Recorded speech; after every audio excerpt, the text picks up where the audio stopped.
JP, ano na ang update dyan sa investigasyon ng LTO? Aga, kabilang nga dun sa inaabangan natin kung i-revoke ng Land Transportation Office o LTO yung driver's license ng driver ng truck na dahilan nga ng multiple vehicle collision sa Katipunan flyover noong December 5 na nagresulta sa pagkasawi ng 4 na individual. Gayon din kung sususpindihin yung rehistro ng operasyon ng kumpanyang may hawak nito na Hermano Oil Manufacturing and Sugar Corporation.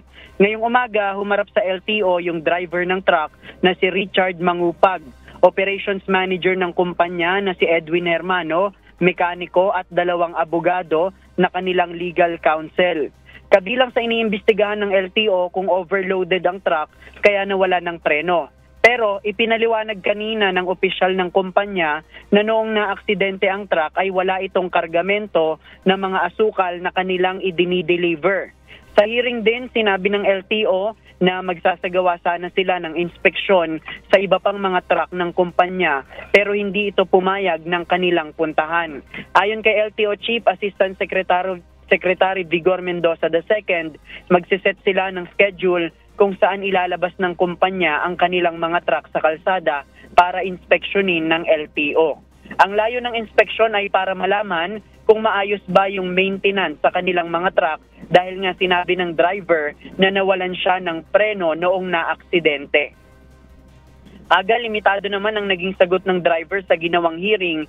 Hindi ito makasagot sa mga tanong ng LTO dahil meron na itong kaso at ininsist ng kanilang abogado na magiging self-incriminating yung kanyang mga sasabihin.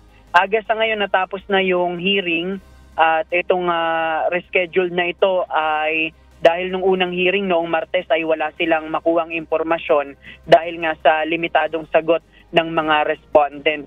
Sa Lunes, magsasagawa ng inspeksyon yung LTO doon sa may truck na involved doon sa aksidente para malaman kung talagang mechanical failure o talagang nawalan ng preno yung kanilang truck. Sa ngayon, wala pang resolusyon ang LTO dahil magpapatuloy pa yung hearing dito sa kaso na to. Yan muna ang ating latest live mula sa Quezon City. Balik sa'yo, Aga. Maraming salamat, JP Nunez.